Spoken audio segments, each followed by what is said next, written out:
साथ मौजूद है उनका पार्लियामेंट मेंबर नज़ीर अहमद लावई साहब। लावई साहब आपका खैर। Thank you very much. जिस तरह से पीडीपी का आपका सफर रहा इससे पहले, जब आप पार्लियामेंट मेंबर थे पीडीपी ने आपको पार्लियामेंट भेजा था, हम अब खबरें ये आ रही है कि आप पीपल्स कॉन्फ्रेंस में जा रहे हैं। देखिए, मैं एक सियासी वर्कर हूँ। एक सियासी वर्कर का होता है कि कहीं किसी भी पार्टी में रह के उसको काम करना पड़ता है। क्योंकि मैं अब तो पीडीपी में नहीं हूँ, उसमें डिटेल जाने की ज़रूरत बात नहीं है, लेकिन आने वाले काल में मैं किसी पार्टी को जॉइन करने वाला हूँ और इंशाल्लाह मैं जॉइन करूँगा और एक पॉलिटिकल वर्कर की हैसियत से मैं काम करूँगा। आखिरकार पॉलिटिकल पार्टी पीडीपी से किनारा कशी इख्तियार करने का क्या मुद्दा मकसद था, और पीपल्स कॉन्फ्रेंस का हाथ जोड़ना, उनका दामन थामना, क्या मकसद है इसके पीछे? देखिए, ये पीपल्स पार्टी जो बनाई है, हमने खून से बनाई थी मुफ्ती साहब की क़यादत में। उस अजीम शख्सियत ने जो पार्टी बनाई थी, तो मेरा एकान है और इंशाल्लाह ज़िंदगी भर मेरे लीडर रहेंगे। लेकिन उसके बाद ये पार्टी ही बिखर गई उसकी लीडरशिप में। अगर उसकी लीडर, इसका वही हाल हो गया जो सेंट्रल गवर्नमेंट में कांग्रेस का है।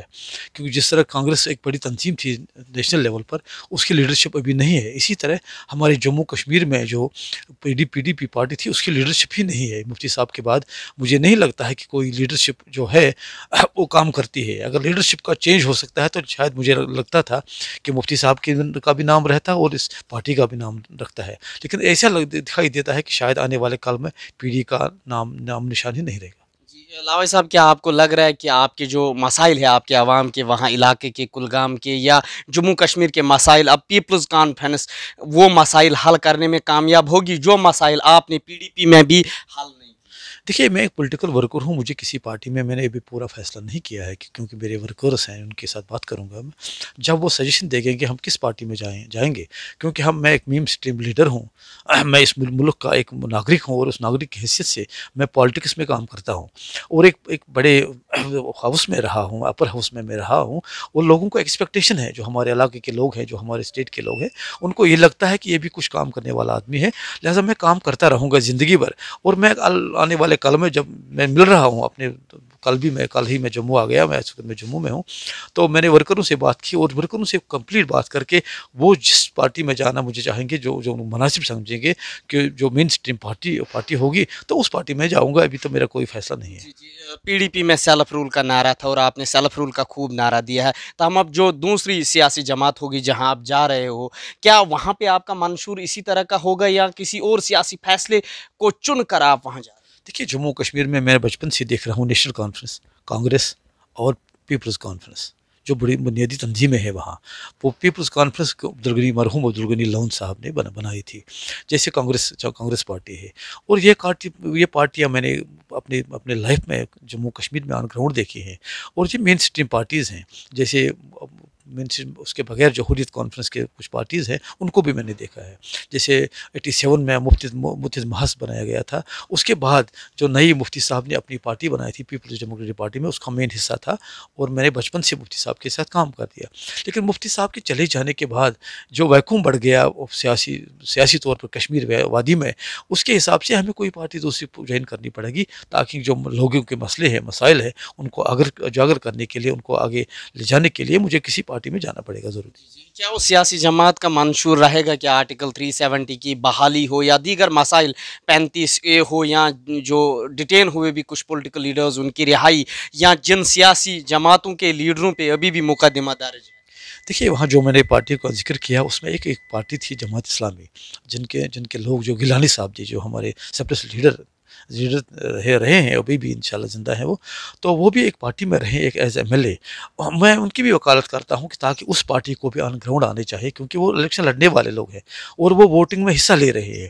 मेरी कोशिश है, मैं सेंट्रल गवर्नमेंट से बार बार बात करता हूँ, मेरी कोशिश है कि जमात इस्लामी भी इलेक्शन में आए और वो मेन स्ट्रीम पार्टी है हमारे जम्मू कश्मीर की, उनको भी पॉलिटिक्स में आना चाहिए। उनके जो लीडर है, उनकी मैं वकालत करता हूँ, उनको जल्द से जल्द छोड़ा जाए, क्योंकि उनके जो जमात इस्लामी के चीफ जो है वो हमीद फयाज साहब, वो भी इस वक्त जेल में है। और मेरी कोशिश है, मैं सेंट्रल गवर्नमेंट से, प्राइम मिनिस्टर से और होम मिनिस्टर से बार बार बात करता हूँ, और जो भी कोई है, मैं उनसे कह रहा हूँ कि इनको छोड़ दीजिए, ताकि वो पॉलिटिक्स में आए और हमारे जम्मू कश्मीर को जो हमारे मसाइल है, उनको मसाइलों को उजागर करने के लिए वो मेन स्ट्रीम में आए और यहाँ के लोगों के मसाइल का हल करने के लिए भरपूर कोशिश करें।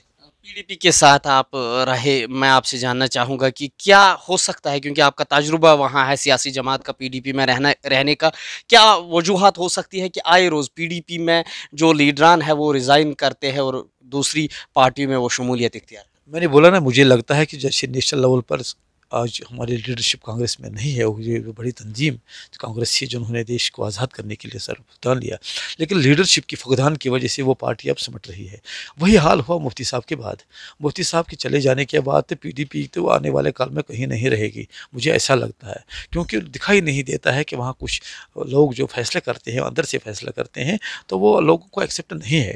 लिहाजा ये पार्टी के साथ साथ मुझे लगता है कि उन्होंने मुफ्ती साहब का नाम भी बदनाम कर दिया, उसको भी शायद ज़िंदा रखने की कोशिश नहीं करते हैं।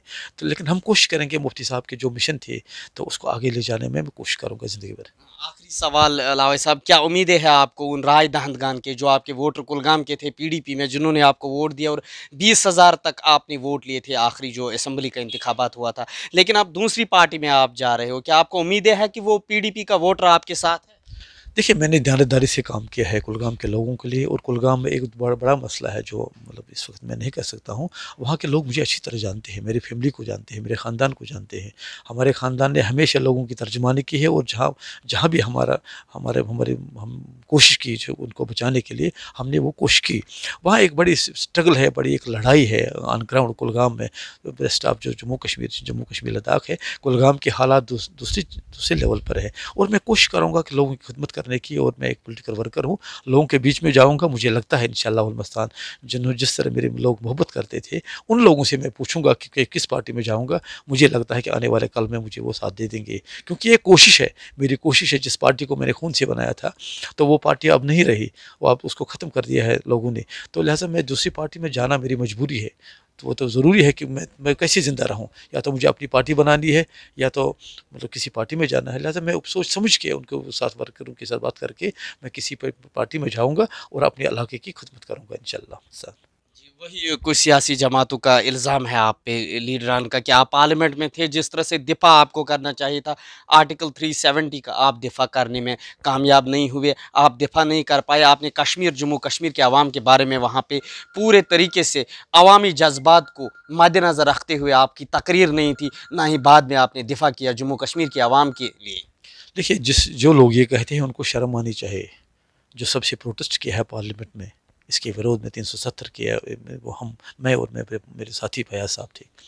850 एक तरफ पार्लियामेंटेरियन थे, और सारे दूसरी तरफ ये नंबर ऑफ गेम्स है। वहाँ एक बहुत बड़ी तंजीम है जो सारे देश में इस वक्त जिसको मंडेट है लोगों का, और उसके जो हेड करते हैं उसको हमारे मोदी साहब वज़ीर आज़म हिंद।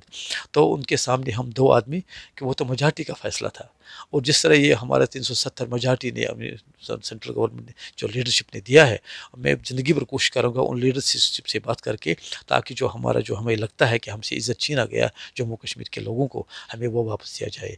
और हमारा जो प्रोविज़न है 370 और 35 से, उसकी पूरी मैं वकालत करता हूँ, ज़िंदगी भर करता रहूँगा, ताकि ये हमारा दोबारा मिले, और हमारे लोग जो है जम्मू कश्मीर के लोग, उनकी बहाली के लिए मैं काम करूँगा। बहुत बहुत शुक्रिया लावाई साहब। ये थे हमारे साथ साबिक पार्लियामेंट मेंबर नज़ीर अहमद लावाई, जिन्होंने कहा कि आर्टिकल 370 की मनसूखी जम्मू कश्मीर के अवाम के हक़ में नहीं थी। वही इन्होंने पार्लियामेंट में आर्टिकल 370 की मनसूखी के खिलाफ वहाँ पे ज़ोरदार एहतजाज किया। इनका यह भी कहना है कि चंद दिनों बाद कारकुनान से, पार्टी वर्करों से मिलकर फैसला करेंगे कि किस तरह से इनका सियासी मुस्तकबिल महफूज रहेगा और किस पार्टी में ये अपनी शमूलियत इख्तियार करने जाएंगे। ईटी भारत उर्दू के लिए जम्मू से मैं मोहम्मद अशरफ।